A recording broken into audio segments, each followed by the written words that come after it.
pada batas tertentu itu bisa jadi kontraproduktif, backfire bagi si perempuan. Akhirnya ketika dia terlalu dominan tadi terhadap laki-laki. Bener, ngalamin kan. Aku percaya banget sama kekuatan doa dan kekuatan zikir. Terserah deh orang mau lihat aku seperti apa, tapi aku nggak pernah putus zikir di mobil. Supir aku yang paling tahu nanti kalau matiin radio itu berarti ibu antara mau meditasi atau mau zikir. Akhirnya yang match bagi Wulan yang karakter seperti apa? Waduh, dia lagi nyari jodoh nih di sini. Nyari Enggak, suami. karena masuknya udah dari sana tadi kan. Mungkin juga ini bisa jadi referensi bagi banyak orang di luar sana. Kalau buat aku ya,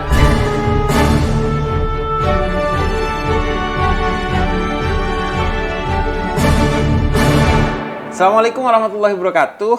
Nah, gue ada program baru spesial di bulan Ramadan. Itu namanya Habib with the Beauty. Kerjasama bareng Zep. Dan gue akan ngobrol-ngobrol dengan icon-icon the beauty di Indonesia. Tentang berbagai hal. Tentunya tentang kecantikan.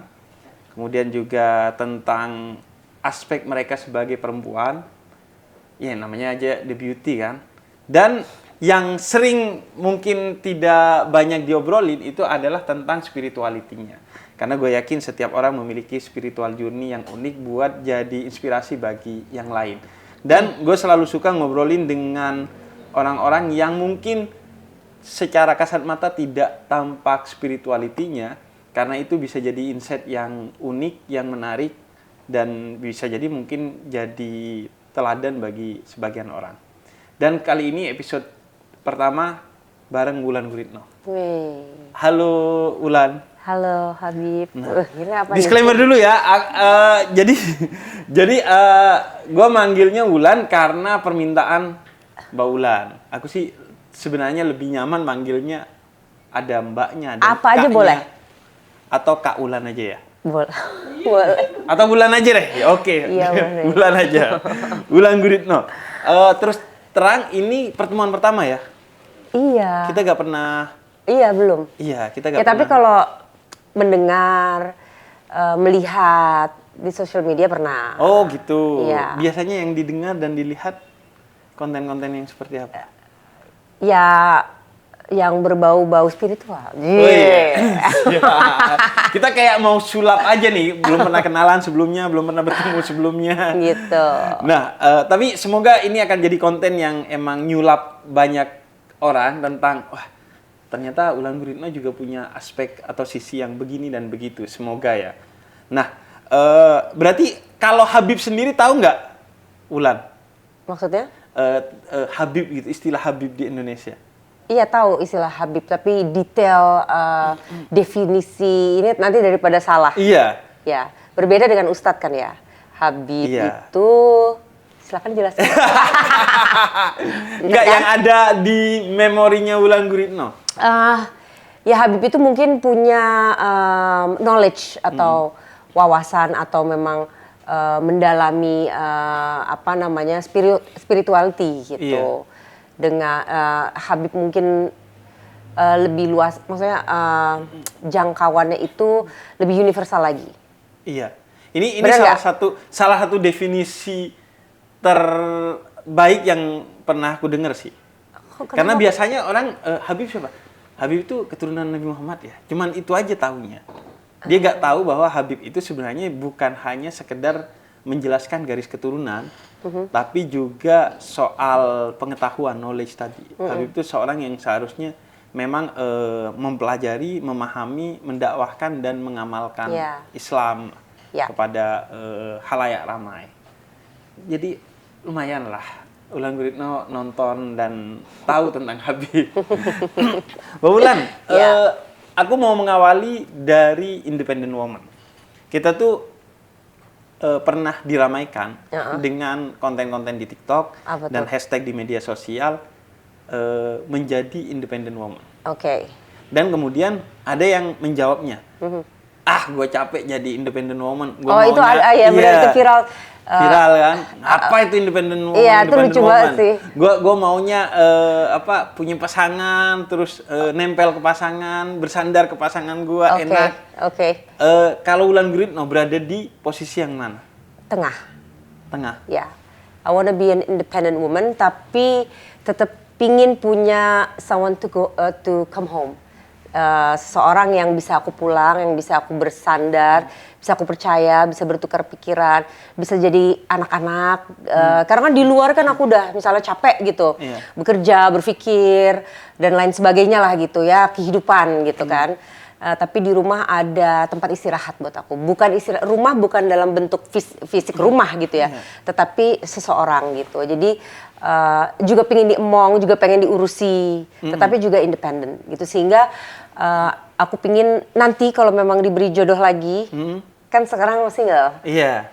Diberi jodoh lagi, aku bisa punya partner yang bisa menjadi partner untuk saling mengisi itu. Gitu. Dan aku juga kepingin bisa membantu dia kalau memang dia mau dibantu. Dibantu itu bukan materi ya, tapi ya itu ngobrol, diskusi, dia punya permasalahan, terus aku bisa menjadi tempat dia juga untuk diskusi, mencari sebuah solusi gitu. Lah, itu sebenarnya pengertian ideal tentang pernikahan kalau dalam Islam.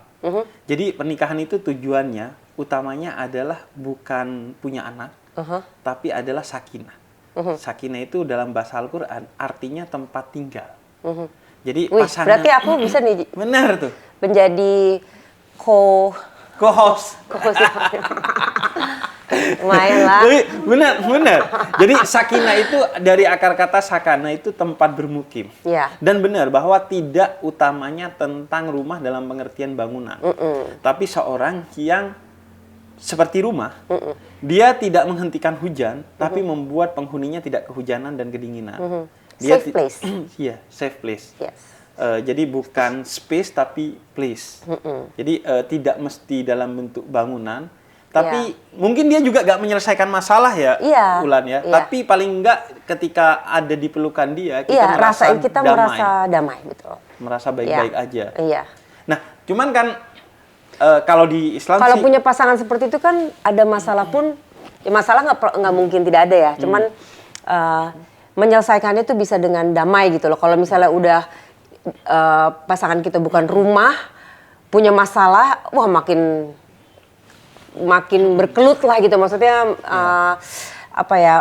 mungkin skala 8 jadi rasanya 10. Betul. Kalau ada rumah untuk pulang, untuk bersandar, mungkin skala 8 jadi berasa 4. Dan itu kan akhirnya jadi the real musuh dalam selimut kan? Maksudnya gimana? Artinya kita kan satu selimut, satu rumah dengan pasangan kita. Kalau gak cocok aja, apalagi toksik, itu sih the real yang masalah akhirnya jadi berlipat-lipat ya.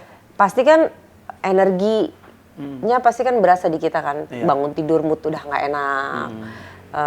Kalau kita punya pasangan yang nggak selaras, setara dan seenergi atau sefrekuensi mungkin apa istilah Gen Z sekarang. Iya. Kalau di Islam istilahnya sekufu, artinya setara. Ya gitu. Berdasarkan pengalaman, nggak usah pengalaman pribadi. Ya pengalaman cerita. Kan kita kalau cewek-cewek kumpul kan suka bercerita lah gitu, tukar pikiran apa segala macam. Yang aku tangkap dari memiliki pasangan yang bukan tempat kita pulang itu draining gitu. Jadi akhirnya mau nggak bisa fokus, nggak bisa grow sebagai manusia, nggak bisa berkembang. Gitu. Bahkan mungkin dia yang akan jadi beban ya. Kayak balon terbang, ya jadi batunya tuh. Iya. Ya draining jadinya kayak capek bangun tidur. Aku sering bilang tuh bahkan salah memilih pasangan hidup itu adalah awal dari kehancuran hidup kita. Tapi kalau salah pilih pasangan hidup bisa kita benerin nggak misalnya kita mau? Kalau ada effort untuk, contoh nih misalnya tolol-tololannya love language gitu. Love language Habib apa? Love language aku apa? Kok jadi aku yang wawancara? Iya makanya. Nggak apa-apa. Aku juga nggak. Love language-nya apa? Love language-nya apa ya? Physical touch, enggak sih, physical touch enggak. Ya, misalnya physical touch, misalnya aku senangnya apa sih, ada apa aja, B deh, misalnya A, B gitu. Kalau misalnya kita nggak memenuhi, nggak fulfill itu satu sama lain, kan pasti kan akan jadi retak dong orang itu, love language kita. Tapi kalau kita punya effort untuk mau mempelajari, nah kalau misalnya pasangan yang nggak selaras, bisa nggak dipelajari untuk kita mau menjadikannya selaras? Kalau aku sih melihat agama Islam itu kan disebutnya sebagai agama fitrah yang sesuai dengan manusia. Artinya agama ini diturunkan untuk memberikan servis kepada manusia agar jadi way of life-nya dia, jadi bahagia di dunia, selamat juga akhirnya di akhirat untuk hubungannya dengan Tuhan. Nah, salah satu aspek yang paling menonjol di mataku itu salah satunya adalah Islam itu memperbolehkan kita memilih pasangan yang bukan hanya ideal dalam konteks secara spirituality, tapi ideal secara ya tadi nyambung tadi. Iya. Makanya boleh mempertimbangkan, tentunya utamanya spirituality, tapi boleh mempertimbangkan gennya. Oh, kalau gua orang Jawa nih kayaknya nggak cocok deh kayaknya dengan orang Batak gitu. Tapi kalau ternyata merasa cocok ya nggak apa-apa. Nggak gitu. apa-apa. Ya. Kemudian yang kedua kecantikan dan ketampanannya, jamaluha tuh disebutnya. Aku sukanya seleranya tuh yang begini dan begitu. Iya. Iya, iya. Dan termasuk juga nasabuha itu artinya Kalau nggak gennya. seselera tiap pagi suruh bangun sama dia males juga ya. Iya itu. Bayangin kita buka mata pertama kan yang dilihat Gitu kan. Mood udah langsung jelek, nggak Betul. fokus tuh mau ke depan. Dan itu nggak mesti cantik atau tampan. Iya kan itu beda-beda. relatif. Iya. Ya kan soalnya kalau misalnya di pagi apa rasa kita di pagi hari itu suka kebawa tuh sepanjang hari kan. Iya. Ya kan kalau rasa mereka kan bangun tidur senyum gitu. Bangun tidur empet gimana dong? Dan juga yang boleh dipertimbangkan itu bahkan maluha, kemampuan ekonominya. Misalnya ya kalau kita lemah, ya sebaiknya sih mencari partner yang kuat secara ekonomi. Atau kalau kita punya visi yang membutuhkan logistik yang oke, ya cari pasangan yang seperti itu. Misalnya Nabi Muhammad akhirnya memilih Sayyidah Khadijah, salah satunya adalah karena Sayyidah Khadijah memiliki finansial Yang freedom yang kuat, oke, ya. yang itu dibutuhkan oleh Nabi untuk menunjang dakwahnya Nabi. Ya. Bahkan dibolehkan juga bukan hanya memilih, tapi ketika salah pilih, boleh diminta untuk diceraikan. Jadi Islam membuka pintu, walaupun tidak mendorong ke sana. Ya. Bahkan ada salah seorang sahabat Nabi. Berarti banyak berkeliaran cerita-cerita yang salah juga ya kan. Ya kalau dilihat ini kan berarti kan kalau kita salah memilih kita boleh menceraikan kan. Boleh, baik perempuannya meminta ataupun laki-lakinya menceraikan. Kalau banyak yang didengar atau berkeliaran itu kan bahasanya perempuan itu tidak boleh minta cerai dengan lelaki. Iya. Maksudnya perempuan yang minta cerai Iya. di Islam gitu. Benar? Kalau hak cerai itu ada Kecuali- di laki-laki. Tapi hak kecuali- nikah ada di perempuan. Apa gimana? Jadi hak cerai itu ada di laki-laki. Ini kesannya saya mau cerai ya, benar cerai. Enggak. Ini kan kita bicara ininya aja, Kan kecuali knowledge-nya aja. iya ya kecuali kan tidak dinafkahi 3 bulan tuh, Iya. ditinggal, dipukulin, apalah itu baru kita bisa meminta. Tapi kalau di luar itu, nah oke pertanyaan saya, kalau tidak ada nih yang hal-hal yang tertulis tersebut, tetapi kita udah merasa wah ini nggak cocok nih, ini membuat jiwa raga ini orang juga nggak punya salah, nggak punya apa gitu kan. Maksudnya siapa tahu di luar sana lagi ada yang mengalami ini gitu. Maksudnya dikasih nafkah, apa namanya, sebenarnya baik-baik aja kayak tidak ada apa-apa. Tetapi ternyata energi dari manusia ini nih nggak match clash, dengan nggak kita. match lah. Iya. It's not our match gitu, Iya. bukan match kita gitu. Boleh nggak kita Kalau meminta itu cerai sebagai perempuan? objektif, gak ada masalah. Objektif itu dalam artian misalnya, oh setelah kita konsul ke psikolog, ternyata memang ini gak baik dipertahankan. Bahkan, Ulan ya, ada cerita seorang perempuan datang kepada Nabi Muhammad. Dia cerita, suami saya ini akhlaknya baik, karakternya keren. Kemudian agamanya juga baik. Cuman, sorry to say, look-nya gak baik. Bukan selera perempuan ini. Kemudian kata dia, boleh nggak saya meminta cerai? Kemudian kata Nabi, Kenapa dia kawinin sih dari awal? ya mungkin kan ada perubahan di perjalanan betul. itu kan. Nah, jadi bahkan even pertimbangannya itu diperkenankan karena memang hak nikah itu ada di perempuan kan. Jadi dia mau dinikahi oleh siapa itu hak perempuan. Hak cerai ada di laki-laki. Bahkan Nabi pun ketika putrinya mau dinikahi, kemudian Nabi nanya dulu, kamu mau nggak? Ada beberapa yang nggak dimaui dan akhirnya nggak Nabi nikahkan. Beberapa datang ditolak. Dan ketika Sayyidah Fatimah putrinya mau, baru dinikahkan. Kemudian hak cerai ada di laki-laki. Tapi laki-laki bisa memilih siapa yang mau dinikahi dan perempuan boleh meminta untuk dicerai. Kalau aku sih selalu bilangnya begini, kenapa hak nikah ada di perempuan? Karena perempuan itu cenderung bersifat emosional dan laki-laki cenderung bersifat rasional kecenderungannya. Kalau ya, standarnya gitu ceritanya ya, tetapi dengan perjalanan hidup betul. dan Kadang lain-lain, bertumbuh, pendidikan dan lain-lain, jadi ya bertumbuh. Cuman kalau hak nikah itu ada di suami, kacau ya dunia. kayaknya tiap hari mereka nikah. Kacau ya dunia. Iya. Tapi kalau hak cerai ada di perempuan, kayaknya tiap hari dia diceraikan sih. Naruh anduk gak bener, cerai, ini cerai. Iya kan, jadi emang iya kan? diposisikan secara Iya, proporsional. itu udah dipikirkan betul dengan baik. matang-matang. Dengan matang. Iya. Nah, kalau tadi ngomongin soal sebelum ke independent woman, soal akhirnya yang match bagi Wulan yang karakter seperti apa? Waduh, dia lagi nyari jodoh nih di sini. Nyari Enggak, suami. karena masuknya udah dari sana tadi kan. Mungkin juga ini bisa jadi referensi bagi banyak orang di luar sana. Kalau buat aku ya, karena kan kebetulan pengalaman ini udah bercerai 2 kali, jadi masa nggak belajar apa-apa. Betul. Sepertinya memang baiknya, ya itu tadi, kalau dijabarin mungkin sulit ya, abstrak ya. Karena yang bisa merasakan that energi kan hanya aku gitu. Tetapi buat aku adalah yang setara, selaras, dan sefrekuensi gitu. Bukan berarti setara, selaras, sefrekuensi itu adalah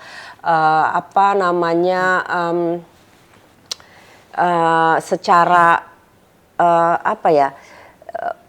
nggak harus artinya itu kita plek sama. Tetap kita punya perbedaan, tetap kita punya kesukaan masing-masing yang tidak perlu pasangannya suka gitu, tetapi kita punya satu dan dua hal yang mungkin memang kita miliki bersama gitu, dan kita punya pemahaman yang sama akan banyak hal gitu, dan visi misi yang sama lah gitu. Kalau aku sih membayangkannya kayak kalau di mall-mall atau di gedung-gedung tuh ada titik kumpulnya. Iya, kita betul. bisa jalan-jalan kemana-mana. Iya. Tapi kalau menghadapi sesuatu yang berat, iya, itu ada titik kumpulnya. Dan aku kayaknya kalau mempelajari aku harus nurunin ego aku, karena aku cukup alpha female kan, dan inginnya tuh mengatur semua. Nah itu harus aku, kayaknya kalau kali ini mau berhasil, aku harus menurunkan itu, dan kayaknya aku harus bener mencari pasangan yang benar-benar aku adore, yang benar-benar aku look up. Ada sesuatu di diri dia, entah itu knowledge dia, dia entah itu pinter atau kaya banget atau pinter banget, atau cakep banget gitu. Salah satu aja. Yang akhirnya itu bisa menunjang. Ikut biar mungkin bukan 3 itu, tapi ada satu hal yang benar-benar bikin aku adore. Di situ respect itu akan ada, karena begitu udah tidak ada respect, sulit. Iya. Kadang bisa pinter banget, jadi bisa banyak ngajarin aku lah gitu. Iya. Karena kadang nih kondisinya sama, tapi kalau respectnya udah hilang, itu dia. Respon kita berbeda. Beda, betul. Sama-sama ngeliatin lagi minum gitu, tapi kalau kita lagi kalau sama respect, dia, itu kayak minumnya aja jelek gitu. Tapi kalau salah lagi aja. respect, semua salah. Semua salah. Nah semua itu kan bom waktu, itu sebuah iya. ya. Nah, kalau soal tadi independent woman, tapi itu Wulan sepakat nggak bahwa pada batas tertentu itu bisa jadi kontraproduktif, backfire bagi si perempuan. Akhirnya ketika dia terlalu dominan tadi terhadap laki-laki. Bener, ngalamin kan. Iya. Tapi aku nggak tahu ya, ini kan aku kan dari sudut pandang aku dan pengalaman aku gitu. Makanya kan tadi seperti aku bilang, se-independen-independennya aku tetap butuh pasangan, rumah, di mana aku bisa juga menjadi anak-anak gitu. Maksudnya diemong gitu, nggak independen terus, dan ya itu tadi harus bisa seimbang aja gitu. Nggak bisa salah satu mau dominan, termasuk laki-laki sih kalau menurut aku. Jadi memang harus, ya itu tadi cari titik temu di tengah. Kalau misalnya, oh gue laki-laki, menurut gue loh gitu. Itu juga aku pikir akan menjadi sebuah masalah. Kecuali memang pilihan perempuannya memang mau diperlakukan seperti itu ya. Gitu. Tapi ini kan lagi ceritanya lagi ngomongin aku kan. Gitu. Tapi kalaupun pilihan perempuannya mau diperlakukan seperti itu ya bisa jadi backfire juga karena susah. Balik lagi kita tetap manusia. Ada capeknya, ada rasa capek, ada rasa lelah yang mungkin di independent woman itu nggak kelihatan.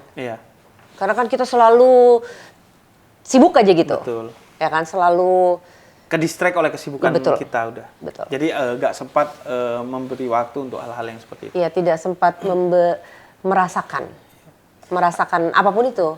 Aku setuju karena pada dasarnya manusia itu kan dilahirkan secara merdeka dan dia hanya hamba Tuhannya. Bahkan kalau dalam Islam titik tertinggi manusia itu bukan sebagai nabi dan rasul tapi sebagai hamba. Makanya ayat Isra Mi'raj itu menyebut Nabi Muhammad sebagai hamba. Jadi yang terpenting sih kalau menurut aku ada titik tengahnya untuk ketemu, tapi karakternya nggak hilang masing-masing dari keduanya. Nggak ada tuntut menuntut merubah. Betul.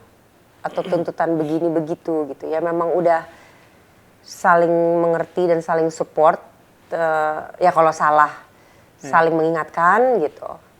Mungkin yang harus berubah bukan kitanya dalam pengertian yang bukan negatif ya. Kalau sesuatu yang negatif ya tentu kita harus berubah. Yang harus berubah itu perspektif pasangan kita terhadap kita. Kalau dia ngelihat ini jelek, mungkin dia harus geser perspektifnya untuk menemukan di mana indahnya dari itu. Keindahan di keburukan. Iya, misalnya ngelihat ceweknya cerewet dilihat sebagai wah ini perhatian sih bukan cerewet. Iya, betul. Iya. Kecuali emang kita fix tahu dan sepakat itu buruk ya. Iya. Nah, tapi kadang-kadang cewek itu cerewet juga pasti ada sebab. Tidak ada asap kalau tidak ada api. Iya dong. Iya. Mungkin pada dasar misalnya gini, perempuan cemburuan posesifnya keterlaluan. Kayaknya nggak ada orang yang cemburuan atau posesif keterlaluan itu tidak ada. Tidak ada orang yang cerewet keterlaluan. Pasti ini udah misalnya ada tingkah laku perilaku pria tersebut yang membuat hatinya nggak tenang. Apapun itu gitu. Makanya akhirnya jadi mau di mana atau whatever gitu. Ya, pasti ada sebab. Tapi kalau yang selaras, setara, sefrekuensi itu bisa cari titik temu itu tidak akan terjadi. Aku dari tadi agak perhatian sama selaras, sefrekuensi, dan setara. Itu kayaknya kata kunci yang dipegang terus sama Wulan Guritno. Ya, pengalaman dan melihat lingkungan juga yang dengan pasangan-pasangan yang aku lihat, pengen deh kayak pasangan. Kan ada temen nih misalnya geng gitu, ada yang aku look up banget sebagai pasangan. Pengen deh nanti kalau punya suami lagi, pengen hubungannya kayak gitu. Tuh. Itu mereka tuh seperti itu gitu. 3 kata itu. Iya. Dan emang masing-masing sekarang nambah 1 deh titik temu. Titik temu. Iya, ada 4. Jadi 4 deh. Paling enggak podcast 5 deh nambah 1 apa ya? 1 lagi. Biar perfect. tapi paling enggak kalau enggak ada titik temunya, terus-terusan saling menarik, lama-lama pasti putus sih. Iya. Se-fleksibel apapun. Secinta apapun di awal. Secinta apapun. Di awal. Karena cinta itu kan justru diuji dengan kehidupan. Kehidupan itu kan upaya merealisasi. Iya. Apalagi kalau yang aku lihat ya, kita semua tuh mungkin nggak ada yang punya trauma dan childhood trauma. Tidak mungkin. Semua manusia ada. Mau dari keluarga nggak broken home, mau dari keluarga baik-baik aja. Kita tidak pernah tahu pada saat masa kecil ada hal apa yang membuat trauma. Entah di sekolah, entah sebuah kata, sebuah tindakan yang kita pun mungkin nggak ingat gitu. Nah, pasangan yang tidak selaras, setara, dan sefrekuensi itu bisa nge-trigger trauma itu. Makanya akhirnya nggak match kan. Tapi yang setara, sefrekuensi, dan selaras itu tuh bisa membantu kita heal. Tanpa kita sadari gitu. Jadi kita nggak ke-trigger. Nah, ke-trigger ya mungkin pasangan, ini kenapa sih nih orang gitu tingkah lakunya seperti itu gitu. Misalnya gitu, ke-trigger. Karena ya itu tadi gitu. Nah, kalau soal kecantikan dan ketampanan, Wulan, definisi dulu deh. Cantik dan tampan itu apa bagi Wulan Guritno? eh, pembawaan diri dan fisik juga. Nggak, Jadi inner beauty iya, dan kombinasi itu. dalam dan luar. Sometimes ya, mungkin ini bukan gimana-gimana ya, tapi misalnya sebenarnya ini orang biasa aja gitu. Iya. Tetapi dengan pembawaan diri dan inner beauty dia yang luar biasa gitu, kok menarik aja dilihat gitu. Nggak ngebosenin lah, apalah segala macam gitu. Berarti itu lebih ke omongannya, sikapnya. It could be anything gitu kan, orang punya pembawaan berbeda-beda ya gitu. Kayak karismanya mungkin, ya pembawaan, cara bertutur kata, cara bergaulnya, cara dia menghandle masalah, hal-hal seperti itu gitu.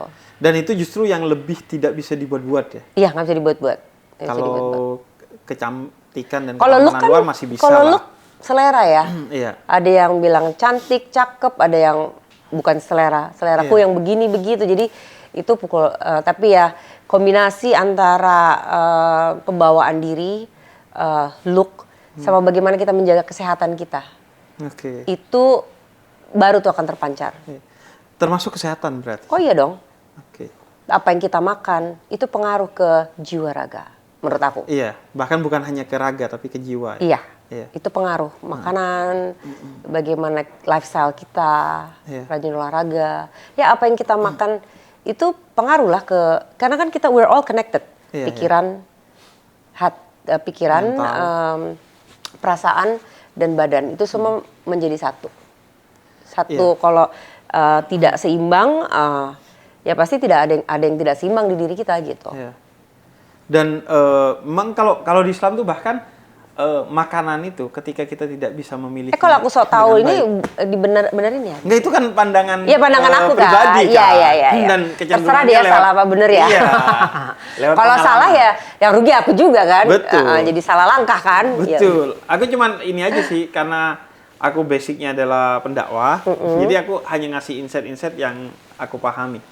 Kalau dalam Islam bahkan lebih kompleks lagi bahwa makanan itu menentukan banyak hal. Di antaranya ketika kita makan sesuatu yang tidak diperkenankan, yang haram, maka kita akan memiliki kecenderungan kepada hal-hal yang negatif. Jadi jiwa raga kita itu akan condong kepada hal-hal yang negatif. Bahkan kalau yang berlebihan aja, misalnya kita mengkonsumsi daging berlebihan, maka jiwa kita akan bergerak kepada seperti binatang. Ganas. Ganas. Ya. Karena konsumsi daging itu. Jadi tetap at the end of the day kita harus semua terserah bisa asal seimbang gitu ya, nggak berlebihan. Iya, nggak berlebihan. Kalau bahasa Qur'annya makan dan minumlah asal jangan berlebihan. Karena segala yang berlebihan tuh udah pasti. Even air putih aja kalau berlebihan juga. Pengaruh kan kalau ini benar nggak ya Habib ya? Makan kalau pengen punya anak perempuan, banyakin makan ini, laki ini, jadi biar apa ya hormonnya terbentuk dari makanan tersebut kan? Betul. Iya. Dan itu biasanya dulunya basicnya adalah semacam big data sekarang.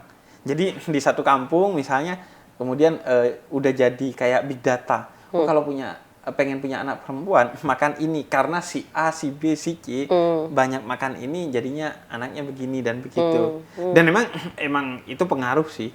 Bukan hanya makanan, kata-kata aja pengaruh. Iya, secara emosional juga kayak pengaruh ya apa yang kita makan ya, kayak tadi kebanyakan daging nggak seimbang dengan yang lain-lain gitu ya. Jadi bawaannya mau marah aja gitu ya. Betul. Bahkan kesel kayak pengen nonjok aja gitu ya. Betul. Bahkan kata aja kalau lagi hamil kan kita diajarkan untuk berkata-kata yang baik. Iya. Kemudian nama. Kayak doa lah ya. Iya. Kalau secara psikologis kan disebutnya afirmasi kan. Iya, afirmasi. Orang kalau udah tiap hari dibilang bodoh, Iya, ya bodoh dia beneran. jadi bodoh beneran Iya. karena itu terafirmasi pada dirinya kan. Iya. Secara mental paling Iya, tidak. aku juga percaya gitu sih. Iya. Nah, dan tapi ada satu hal yang aku pengen konfirmasi tentang biasanya banyak orang yang kalau mau menikah dia itu mintanya make up-nya bikin pangling. Kalau bisa sampai orang nggak kenal kalau itu dia. Aku agak emang iya ya? Gitu ya. Akhirnya jangan-jangan suaminya juga pangling gitu. Anda siapa gitu ya. Mertuanya pangling. Anda siapa? Ini nikahan saya gitu. Okay. Orang tuh kadang mengidentikan make up itu justru yang membuat dia tidak seperti dia. Maksudnya mungkin pangling nih, kalau dalam pemahaman aku ya, pangling tuh orang tuh tetap melihat itu adalah bulan gitu, tetapi kok glowing gitu loh, kayak wow, kayak apa ya gitu kan. Mungkin kalau mau menikah kan ada puasanya, ada mandi kembang dan apa segala perawatan tiap hari, berdoa terus kan, namanya mau nikah ya, takut nih apa masuk ke kehidupan baru gitu. Jadi mungkin dari situ auranya keluar berbeda, yang terlihat orang melihatnya wow, mungkin itu kali maksud manglingi. Bukan make up medok yang tiba-tiba siapa kamu? Berarti lebih ke mempertajam apa yang kita miliki. Iya. Misalnya kalau aku nggak aku pinginnya mangling. Kalau aku pinginnya manglingi yang kayak gitu. Orang melihat itu, ada glow di aku, entah dari dalam atau entah dari, dibantu dengan make up yang flawless gitu ceritanya gitu. Tapi kalau untuk merubah, tidak mengenali, aku nggak mau sih. Iya. Karena kan kalau aku ya nggak mau. Banyak tuh di media sosial kan, yang orang tiba-tiba berubah karena make up. Tapi semua perempuan cantik sih, tinggal dipertegas. Kalau dirubah kayaknya enggak ya.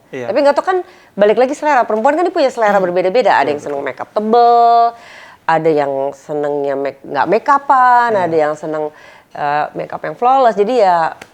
Kalau Wulan Guritno seneng yang mana? Yang flawless, yang natural aja, nggak yang medok-medok gitu, nggak. Iya, karena muka aku udah tajam kan. Iya, nggak usah dipertajam lagi. Pertajam lagi serem. Takut orang. Aku setuju.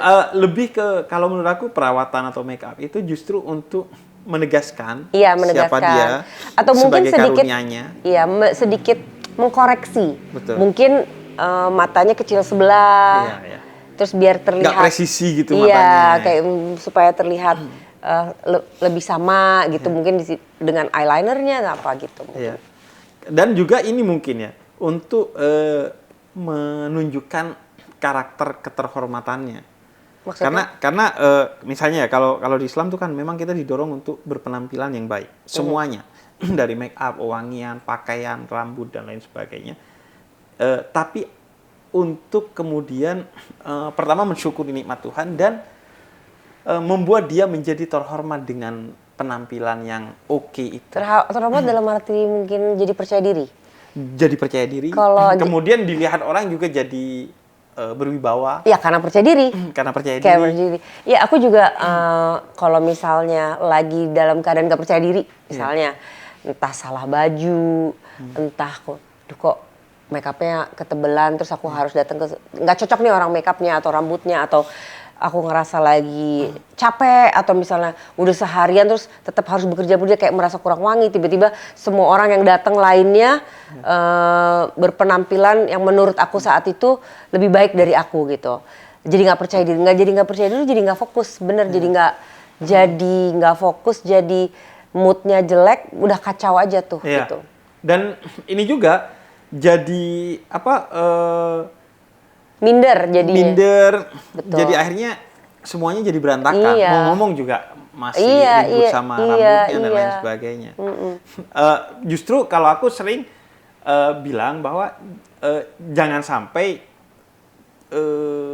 make up itu bikin value kamu jadi turun.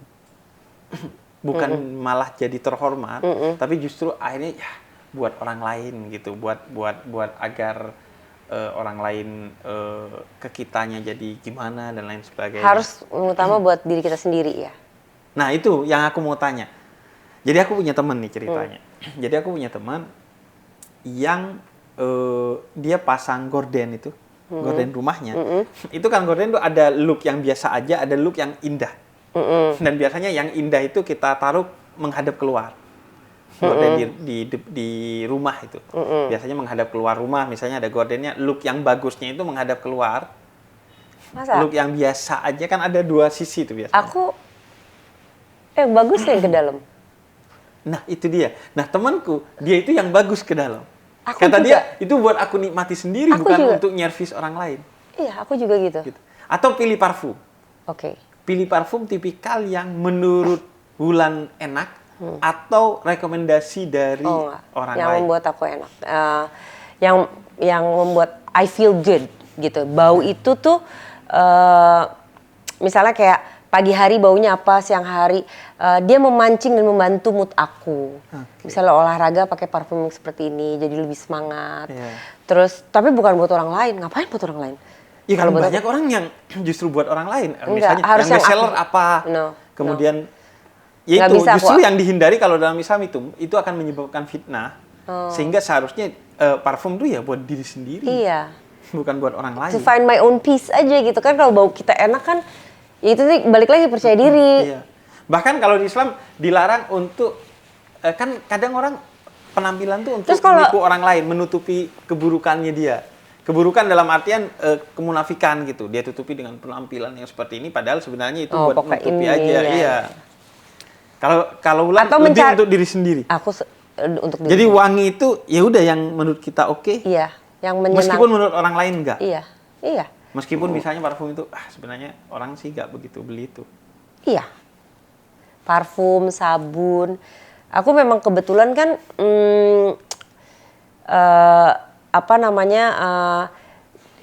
yang tadi kayak aku bilang mood aku di pagi hari itu membawa mood aku seharian. Jadi pagi hari tuh aku udah atur semua. Dari sabun yang aku pakai, kalau misalnya lagi capek, apakah yang bau lavender, kalau lagi begini, begitu adalah untuk membuat mood aku, lagu apa yang aku pasang pagi ini. Terus nanti meditasi di mobil, parfum, itu semua aku atur untuk menjaga mood aku seharian agar bagus, jadi aku bisa hariku berjalan dengan baik. Oke. Gitu. Jadi bukan untuk orang lain. Dan berarti itu harus diawali dengan mengenali diri kita sendiri dong? Betul. Dan itu butuh perjalanan yang panjang sih. Nah itu. Iya. Berarti itu butuh waktu untuk itu? Butuh waktu. Untuk mengetahui? Kalau dulu iyalah harus apa kata orang. Iya. Dulu ya. Dulu. Iya. Sekarang udah lebih ke... Nggak berguna. Nyervis lebih ke buat diri sendiri. Capek malah. Iya. Iya.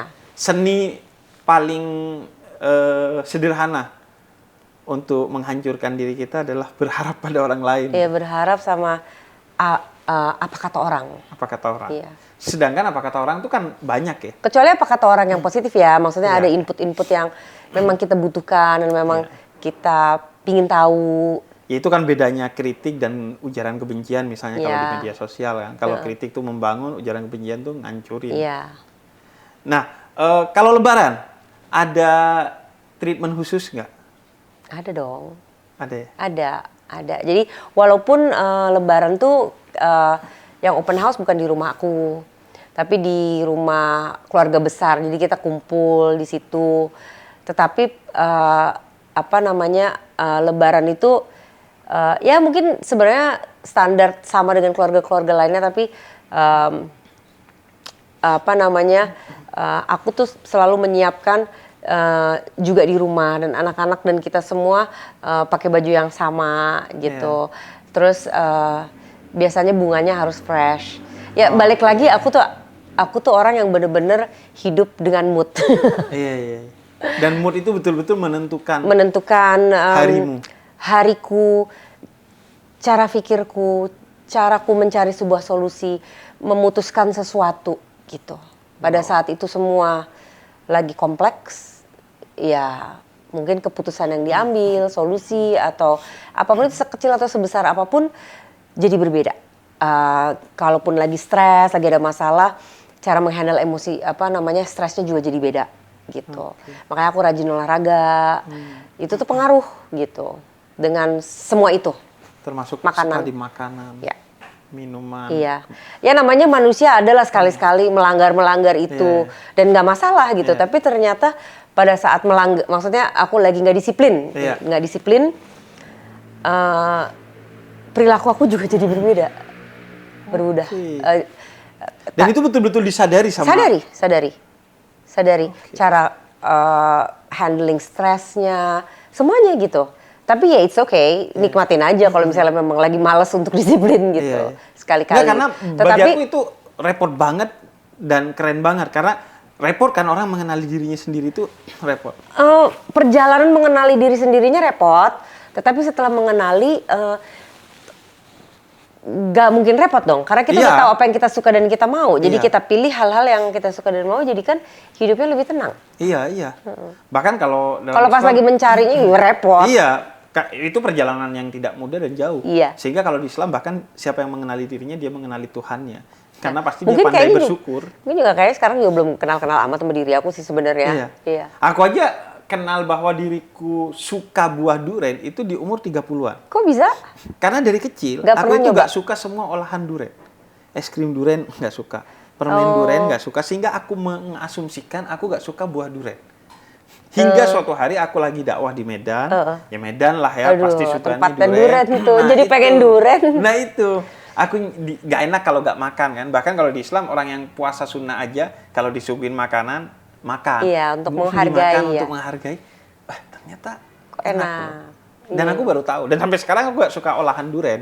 Tapi duriannya suka. Iya. Sama aku juga. Itu yang sederhana itu Iya, aja iya. kita butuh waktu. Sedangkan banyak banget yang makanan aja udah banyak, ini belum ini belum ini, banyak banget yang harus kita Iya. untuk aware sama diri kita. Betul. Dan itulah pentingnya misalnya kita memberi kesempatan kepada anak-anak kita dan orang-orang terkasih untuk merasakan berbagai pengalaman positif agar dia tahu titik moodnya Iya. dia tuh di mana sih sebenarnya. Iya. Karena aku mengalami tadi semacam trauma ketika kecil karena misalnya soal olahraga. Itu olahraga dulu di kampung cuman sepak bola dan aku gak mahir sepak bola dan akhirnya jadi ngerasa apa gua kurang laki ya, apa gua kurang keren. Ya kan, pengaruh kan, karena hal-hal gua gak bisa main sesimpel bola. itu kita- Padahal ternyata aku sukanya badminton dan ternyata ketika main badminton cepat akselerasinya untuk mahir main badminton. Ya kan, trauma yang tanpa kita sadari cuman gara-gara bola itu Bola. membuat kita punya pemikiran akan diri kita yang terus berkembang sampai kita gede. Kalau kita nggak mengenali diri, itu kan pengaruh banget dong ke kita bagaimana kita bereaksi di dalam bersosial, ya kan, bersosialisasi. Iya. Dan ya itu makanya kalau di Islam memang Lebaran itu waktunya untuk kita pakai pakaian yang oke, sebisa mungkin kalau mampu baru, penampilan juga oke. Tujuannya sih untuk pertama mensyukuri, Iya, betul. yang kedua mengagungkan hari raya. Iya. Makanya itu yang bikin akhirnya misalnya Zep bikin paket cantik dan tampan saat Lebaran yang bukan bikin menor, bukan bikin kita menjadi orang lain, Iya. tapi menjadi terhormat dan menajamkan Iya. apa yang menjadi kecantikan dan ketampanan. Wah, Karena itu setiap orang udah cantik dan tampan. Itu pasti glowing tuh. Iya. Udah puasa, Oh iya, udah puasa. ya kan? Lagi. Tapi udah puasa bukannya yang nggak kekontrol Nah, itu biasanya. dia. Makan dan minum pas Nah, itu. bukanya kan. Tolong Kita kan dikon- sering lapar mata kan. Iya, tolong dikontrol ya. Itu. Tapi kan udah Seandainya puasanya, itu berarti kan dikontrol, badan berarti- kita ke detox kan. Iya. Ya kalau kita kontrol, badannya udah ke detox. Iya, berarti keren banget ya Lebaran. Terus kan pasti ibadah kita lebih khusyuk. Iya. Terus perawatan muka. mental Jadi kita kayak manglingi kayak juga betul.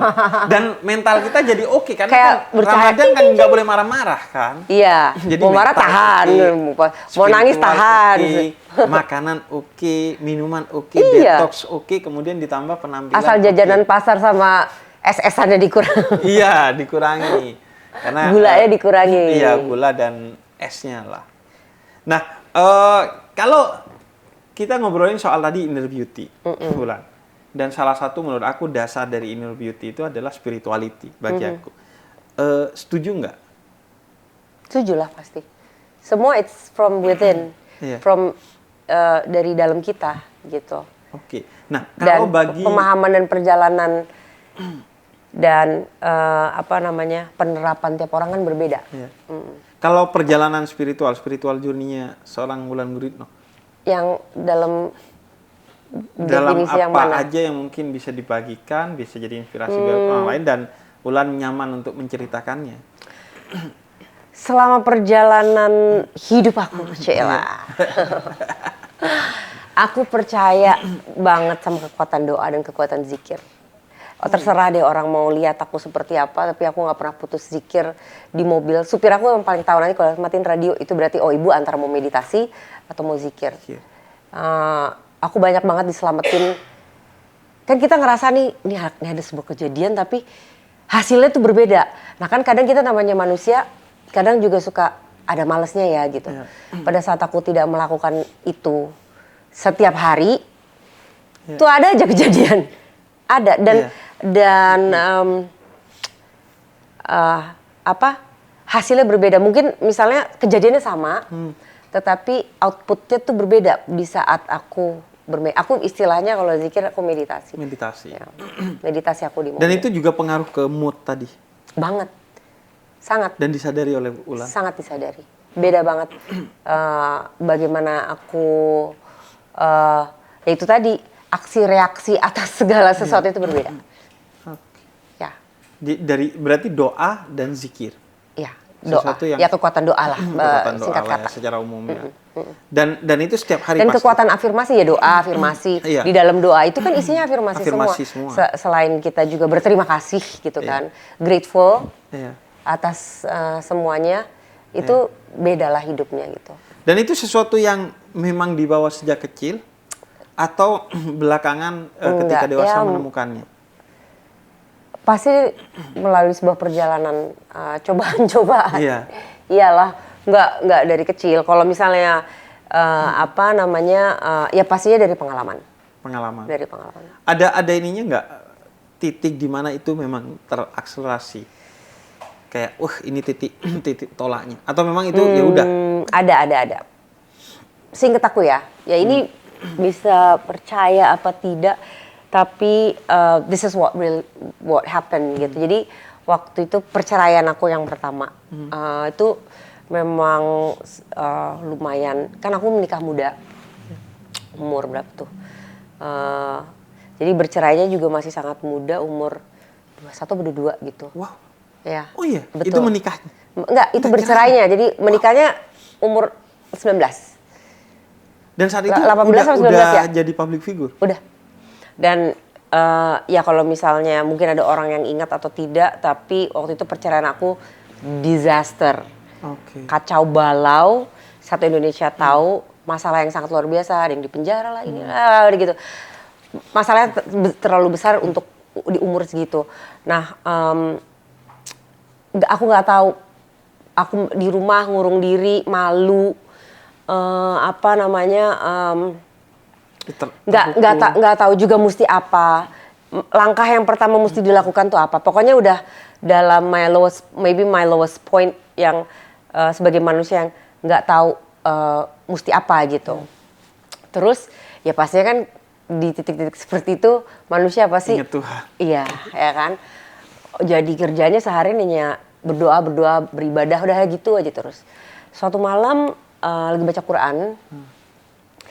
Memang tuh lagi minta jawaban terus kan. Permintaannya tuh cuma minta jawaban. Kan buka nih. Surat itulah jawaban aku. Kalau aku bacanya tuh masih yang ada terjemahannya. Apa? Jadi ya nggak boleh, nggak usah diceritain loh. Malu dong. Tapi intinya pertanyaan yang bener-bener aku tanyakan itu aku dapet jawaban di situ. Dan itu jawabannya nggak harafiah begitu gitu. Tetapi kita then I know what to do. Dan aku tahu langkah apa yang mesti ku ambil. Jadi dari titik situ aku percaya banget sama kekuatan doa. Gitu. Dan sejak itu kemudian menjaga. Dan jawabannya selalu beda-beda. Tapi jawaban itu selalu ada gitu. Dan itu selalu diterapkan. Artinya setiap ada masalah butuh jawaban. Bukan hanya sekarang ya, bukan karena ada masalah, itu adalah my way of life. Jadi habitnya. Ya. Dan sampai sekarang pun ya itu memang terasa menyelesaikan masalah-masalah. Menjaga lebih tepatnya. Masalah nggak mungkin nggak ada gitu. Tapi menjaga ya tadi itu reaksi aku, cara aku menyelesaikan, dan pikiran tuh jadi clear gitu untuk langkah apa nih yang mesti ku ambil untuk memutuskan sesuatu gitu. Sama aku ngerasa terlindungi aja, gitu. Nggak tahu sugesti atau apa ya? Enggak sih, kalau di Islam kan dibilangnya wallahu khairul hafidin wa huwa arhamur rahimin. Dia yang maha melindungi kamu dengan perlindungan melebihi perlindungan ibumu atau dirimu sendiri kepada dirimu. Dan ala bidzikrillah tatmainnul qulub. Dengan zikir kepada Allah kita jadi tenang. Sama sehingga lebih kemudian pede. Jadi bisa aku jadi lebih pede. Jadi tenang. Nggak tahu dari mana arahnya zikir kok jadi pede gitu. Iya. Tapi pada saat aku nggak zikir, nggak pede. Kalau ya ini nggak bisa dibandingkan ya, tapi pada saat aku nggak olahraga, badanku nggak enak Iya. gitu. Ya Kayak sama gitu. kan, zikir olah batin, olahraga olah Iya, bagi iya. tubuh kita. Iya, gitulah kurang lebih. Dan akhirnya ketika kita tenang karena zikir itu, semua keputusan kita diambil tidak secara emosional kan. Iya, Sehingga nggak bisa- seperti aku yang dulu. Iya. Terbukti dengan kayak di bulan Ramadan tuh Atau kan. pas pada saat aku lagi, ya kadang kan kita sebagai manusia ada momen marah. Iya. Marah sama kehidupan, marah sama diri, mungkin marah sama Tuhan juga gitu. Karena ya mungkin satu dan lain hal gitu, yang terlalu bertubi-tubi gitu mungkin. Iya. Ya udah di situ, bodoh ah, males gitu. Iya. Makin kacau. Iya. Kayak di bulan Ramadan aja lah. Kita ngambil contoh yang sederhana di jalanan tuh. Kan lebih terurai ketimbang tidak di bulan Ramadan. Orang mau marah, wah lagi puasa nih, jangan. Gitu. Iya. Artinya semua keputusan menjadi lebih wise aja. Iya. Iya. Lebih bijaksana aja. Ya kalau secara kalau psikolog yang misalnya kita lagi cerita mau healing nih dari trauma dan childhood trauma kita ke psikolog kan biasanya kan sekarang udah biasa lah hal Iya.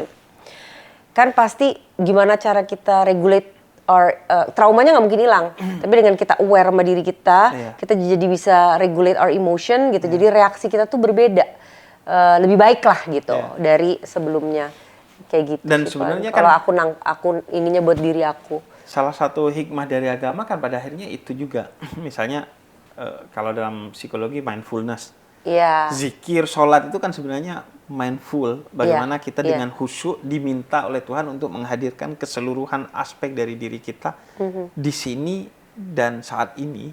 Sehingga semuanya bisa dipikirkan, diselesaikan secara utuh oleh diri kita, gak setengah-setengah. Karena kan sekarang musimnya kita tubuhnya di sini, pikirannya di mana kan? Itu dia. Iya kan, dengan Semua hati. pasti pernah terjadi tuh. Iya. Iya, kita di sini tapi pikirannya di mana. Terus kita nggak present gitu, nggak. Iya. Iya.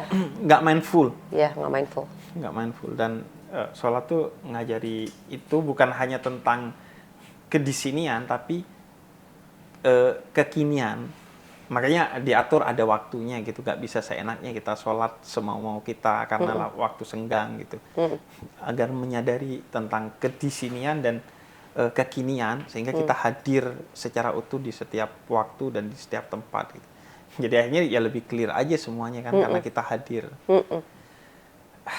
Aku tidak expect dan tidak menduga obrolannya akan sepanjang ini dan Iya loh. Emang tadinya kita mau ngobrol apa ya? Tadinya kan kita mau ngobrolin tentang inner beauty, Iya. tentang kecantikan, ketampanan, lebaran, tapi bisa kesana kemari sampai ngobrolin tentang spirituality, oke lah. Makasih loh. Terima Jadi kasih. aku mendapat insight-insight baru juga, Cia. Semoga bisa menambah untuk kebutuhan zikirnya. Karena kadang orang itu menganggap zikir itu kan ketukan tasbih. Ya. Atau omongan. Nah, ini pertanyaan mumpung ketemu. Apakah pertumbuhan kita dalam spirituality itu kayak, oh zikirnya kurang harus ditambah gitu. Apa aku mampunya hanya segitu dan ternyata sampai sekarang tuh tidak ada perkembangan, tetapi aku rajin dan pasti disiplin setiap hari. Itu gimana Prinsipnya di Quran, ittaqullah mastata'tu. Bertakwalah kepada Tuhanmu semampu kamu, bukan seharusnya. Oke. Bukan seperti dia, seperti ini dan itu. Kadang-kadang kita Semampu ngerasa, kamu. tapi... Ya, Dan sebenarnya bertumbuh sih. Mungkin bukan angka zikirnya dari 1.000 ke 10.000. Tapi kesadaran. Karena bagi aku zikir itu, kata Jalaluddin Rumi, seorang spiritualis muslim, bukan ketukan tasbih, tapi ketukan kesadaran. Bukan cuman utamanya soal ucapan, tapi Dirasakan kesadaran bahwa Tuhan gitu ya, ada setiap- melindungi kita dan semuanya baik-baik saja. Thank you. Bahkan seorang khalifah pemimpin minta satu nasihat kepada seorang spiritualis muslim. Apa satu nasihat aja?